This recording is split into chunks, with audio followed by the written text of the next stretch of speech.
Right, all right.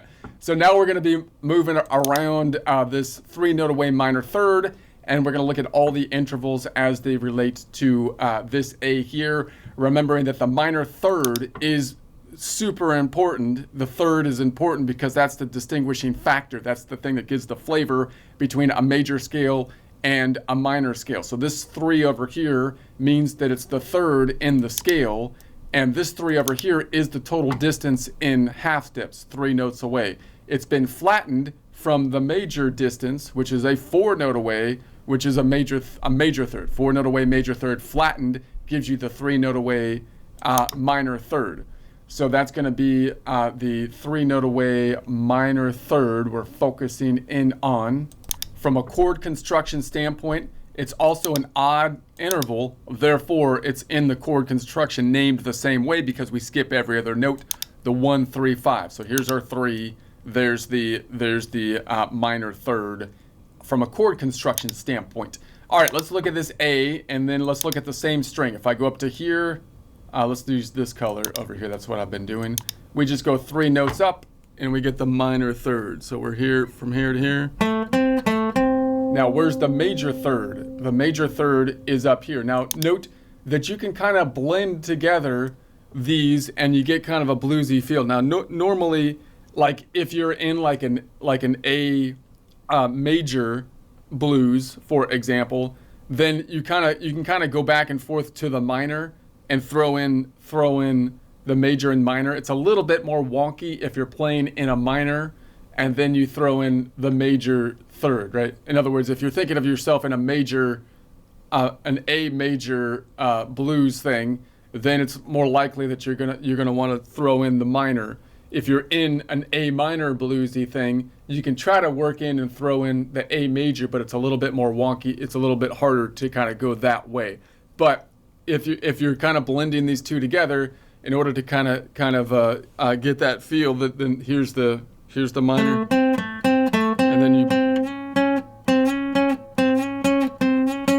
can blend it up into that major third. Okay, so then we can say, all right, let's go above then, and let's go above over here, and we're gonna go to back here.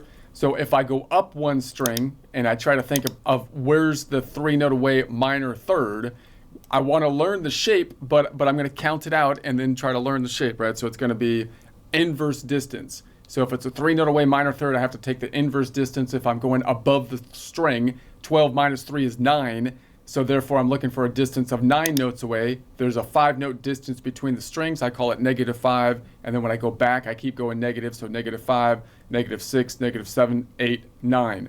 So that means, let's count it out from here, -5, -6, 7, 8, 9.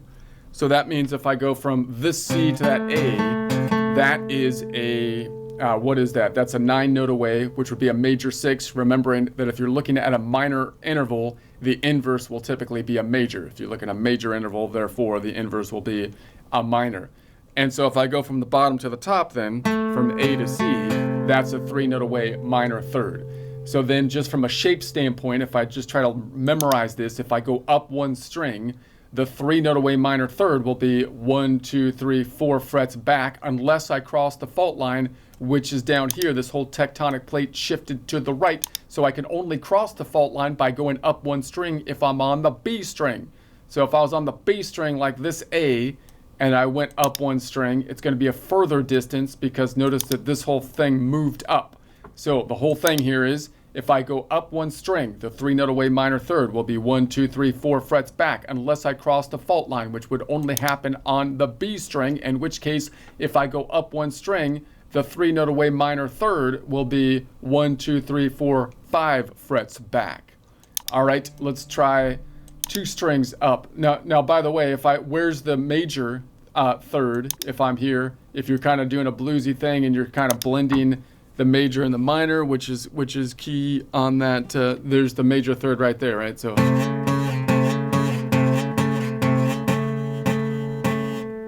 is that right? I think that is. Hold on a second. Hold on. Yeah, there we go.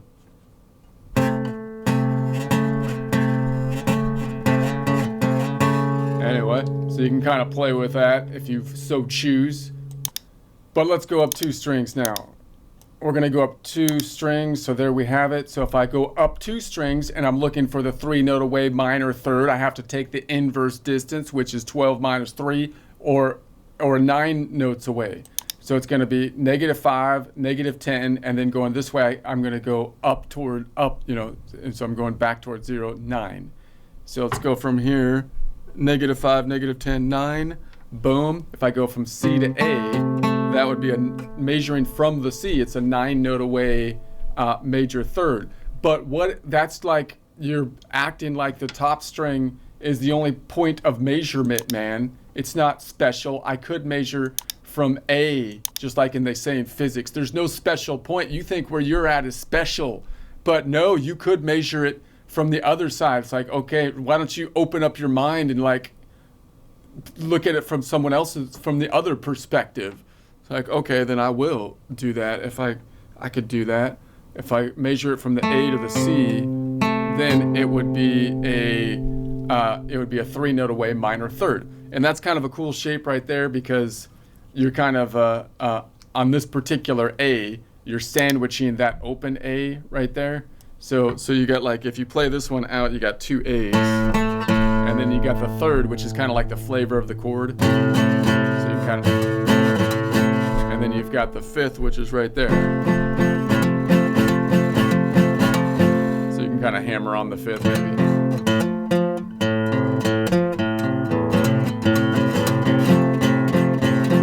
So it's kind of an interesting place to be. And then you've got like the G out here, which is the 7, which is also kind of an interesting sound. So you get that 7, minor 7.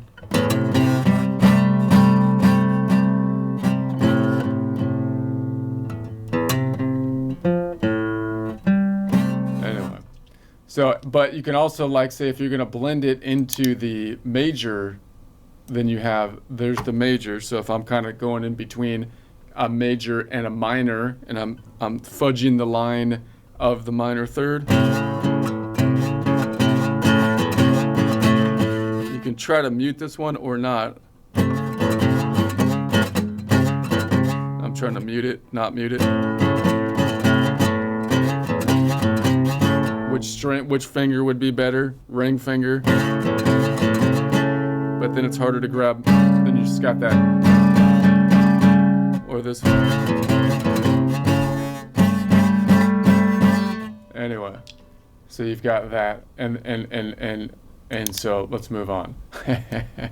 Let's go down a string.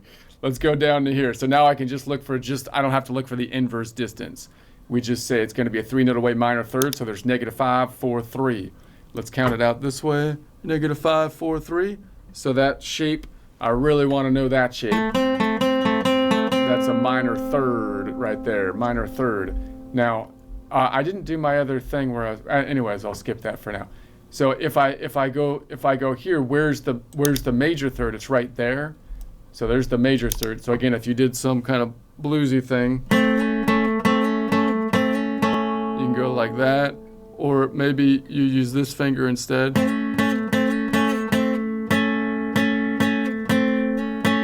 Then you might want to grab that G down here, which is again the 7 with my pinky. Boop, boop, boop, boop. Anyway, so then so that means that if I go down 1 string, the 3 note away minor third is 2 frets back unless I cross the fault line, which would only happen on the D string, which would only happen on the G string, in which case we'd be here, and then it would be right there.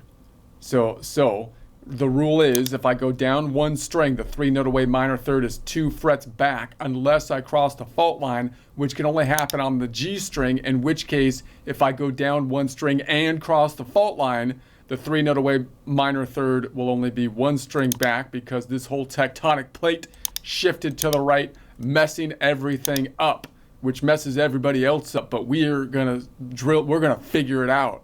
It's not gonna mess me up, man, because I'm putting in the time to see how this fits together. This one's gonna be out here.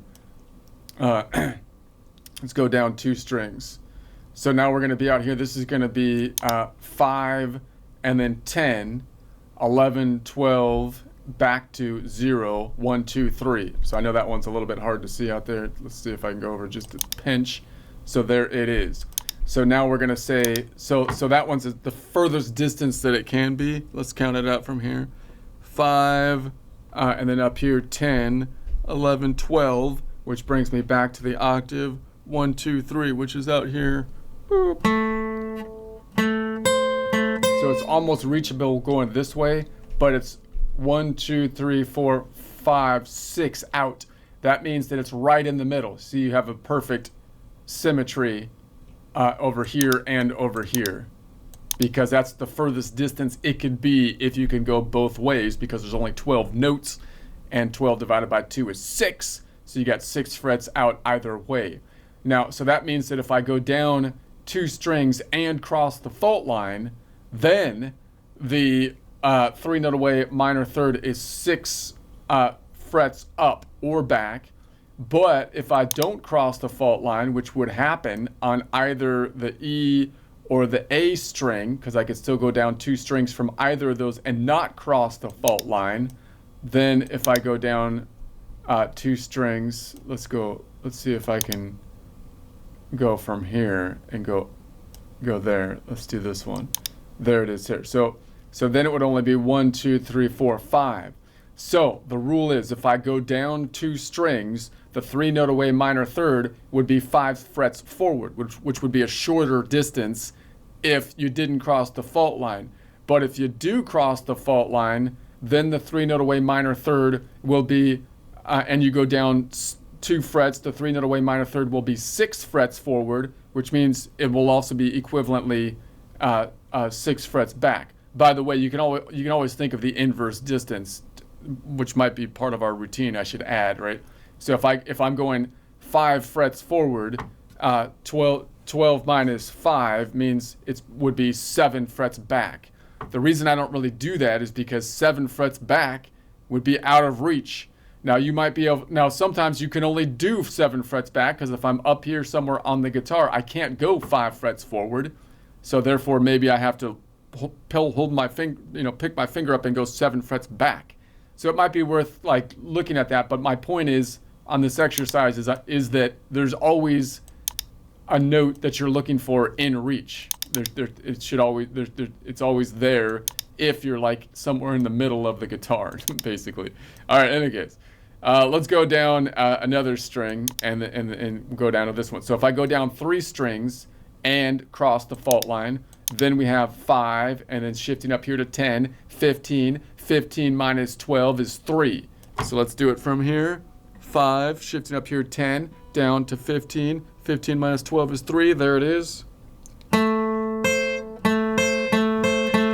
So if I go down 3 strings and cross the fault line, the 3-note away minor third is 1 fret forward. But what if I don't cross the fault line? Because if I was on the top string, I wouldn't have to cross the fault line if I go down 3 strings. So if that happened, then I'd be on the same fret. So the rule is if I go down 3 strings, then the 3-note away minor third will be on the same fret unless I cross the fault line, which is going to happen 2 out of the 3 possible times that I could go down 3 strings, unless we count like going around over the top of the guitar that we're not getting into right now. So if I go down 3 strings and do cross the fault line, which only happens on the D string, then the 3-note away minor third would be 1 fret forward. That's the general idea. Now, of course, we can see the major third would be right there, 1 fret up, because we can flatten it, so you can kind of play with that note if you wanted to, and kind of say, all right, well, there's the C right there. What if I